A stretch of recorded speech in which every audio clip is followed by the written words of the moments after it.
Hello everybody, this video is to go with lesson 7 in the London topic, and we are looking at urban transport strategies today. So we are looking at the different ways that people have tried to overcome the huge congestion problems that there are in London. Now, if you're not sure what that word congestion means, the picture below shows it to you really well. This is what London will look like on a typical day. A huge amount of traffic going absolutely nowhere. The roads are incredibly busy, and that is what traffic congestion is.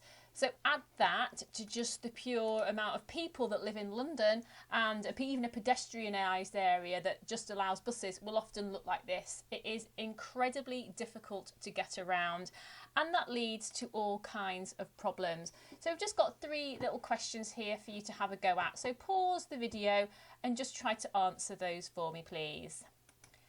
Okay, so the challenge that this picture shows is congestion. Too much traffic on the road, and the traffic going absolutely nowhere. The reason it's a challenge for cities, there's all sorts of different reasons for that. It means journey times are very long. It means people become very frustrated because they're going to be late. It means that the air quality is not good, and that people's health can suffer because of the particulates and the nitrous oxides coming out of the cars themselves. Obviously, those cars are also releasing carbon dioxide, so that is increasing the global problem of climate change. And then the economic problems associated with this challenge is the impact that it has on work. So people being late for work, and also the difficulty of getting deliveries to shops. Okay, so you own a shop, you're expecting a delivery of goods to sell to your customers, and the lorry is stuck in traffic and can't get through. So obviously that's going to have an impact on your business. So a big problem in the transport networks of London is the pressure that's on public transport. So you can imagine with roads that look like that, there is a lot of pressure on public transport because people don't want to get in their cars. You don't want to be driving into London because it is so difficult and so frustrating. But that means that the transport system in London itself for the public transport is also incredibly overloaded. Now, the reason this has happened is because the population of London has been massively increasing.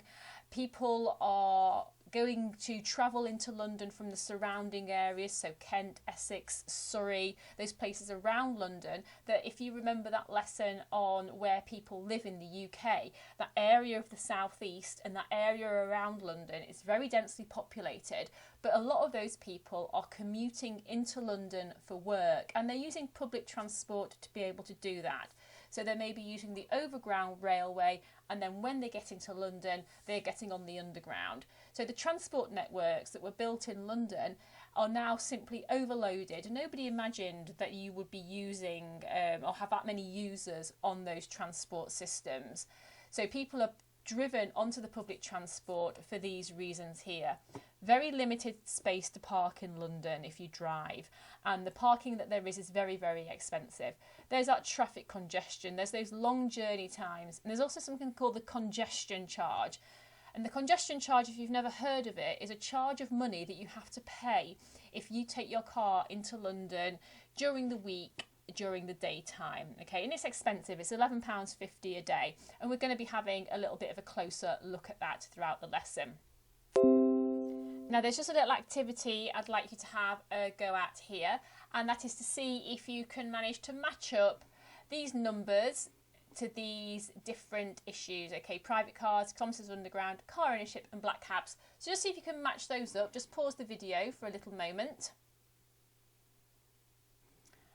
Okay, and here are the answers for you. So hopefully you have managed to match those up.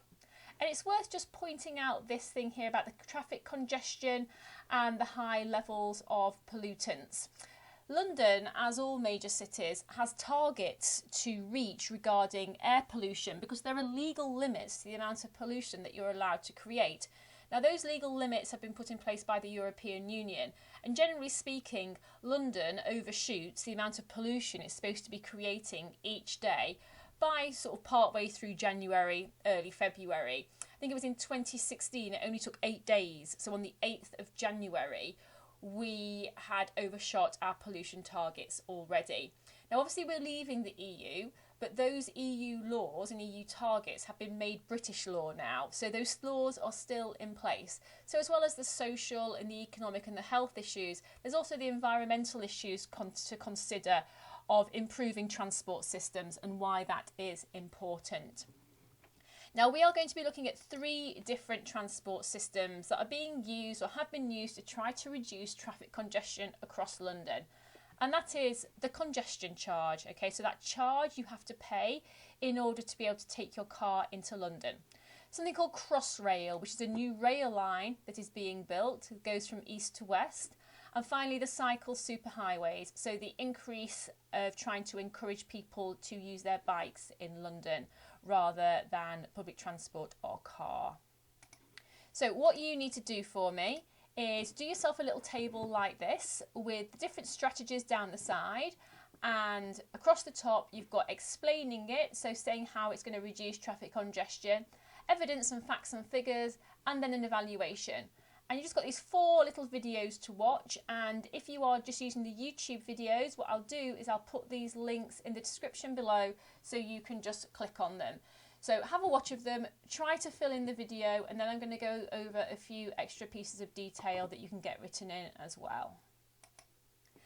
Okay, so let's have a little think about the first one, Crossrail, and let's have a look at this diagram first. So that bend in the river just there, that's where Canary Wharf is. That's the stuff we've already looked at. So you can see Crossrail is a really, really big scale. It's going from Surrey all the way across to Essex. Where it's a solid line, that's overground, and where it's dotty, that's underground. So it's a huge, huge project. It links in Heathrow Airport as well, so that's Heathrow just there. Crossrail has unfortunately been beset by problems. So it's been a huge challenge to build it. It's involved the creation of new stations, linking up the underground systems, linking up airports.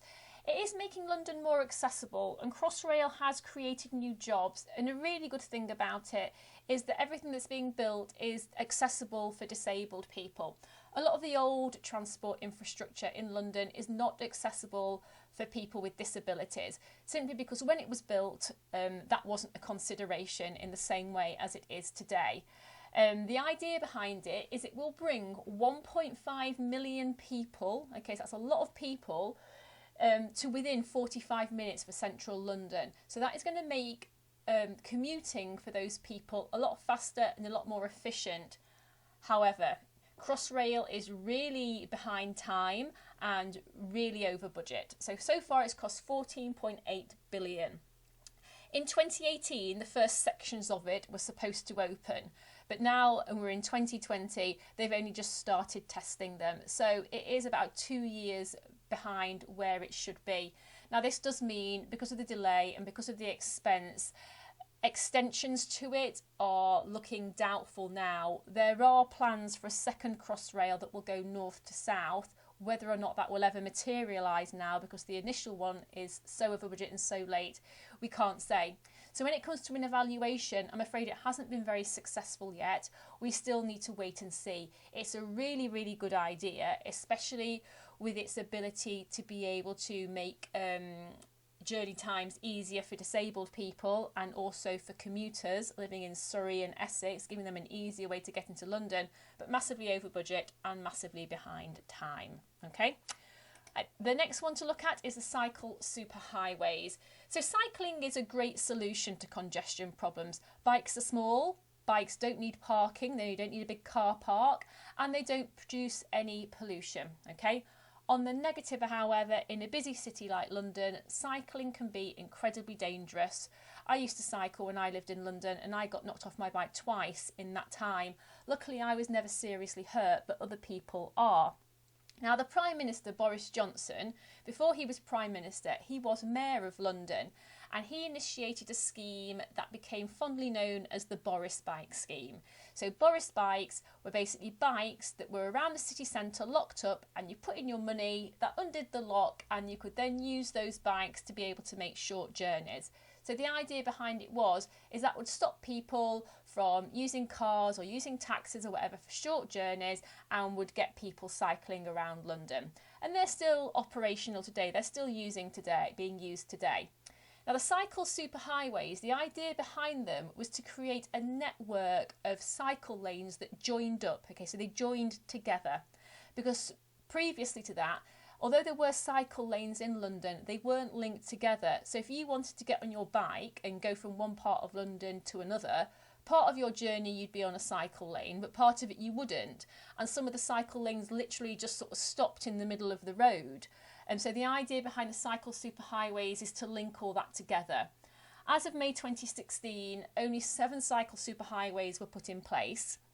The scheme was abandoned and they're now just called cycleways. There is a plan for by 2024, 450 miles of cycleway to be put in place, and also a plan for those cycleways to be separated from the roads. And this is really, really important from a safety consideration. A lot of cycle paths and a lot of the initial cycle superhighways that were put in place, if we just go back to the original picture, so they looked like this, okay? So they were blue.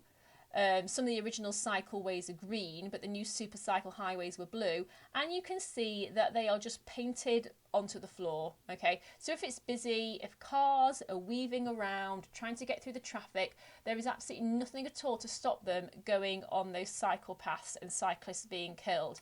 So there are plans that all those cycleways will be separated by barriers or by a small wall in order to prevent that from happening. Now, the reason that that was really brought to the fore is a few years ago, when the cycle superhighways were being built, 5 cyclists died in just 9 days on one stretch of cycle superhighway being hit by vehicles. So obviously that meant that the cycle superhighway scheme came into a lot of criticism.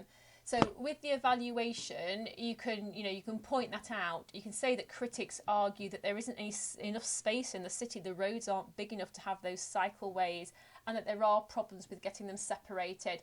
However, if this new cycleway scheme works and the cycle lanes can be joined up, then there's no reason why it shouldn't be very successful. So this is another one, a bit like Crossrail. We need to wait and see. We need to wait and see where the government goes with it and if it becomes more successful. The final one is the congestion charge. And the congestion charge is that charge where you have to pay to take your car into central London. And the idea behind it is it encourages people to use public transport.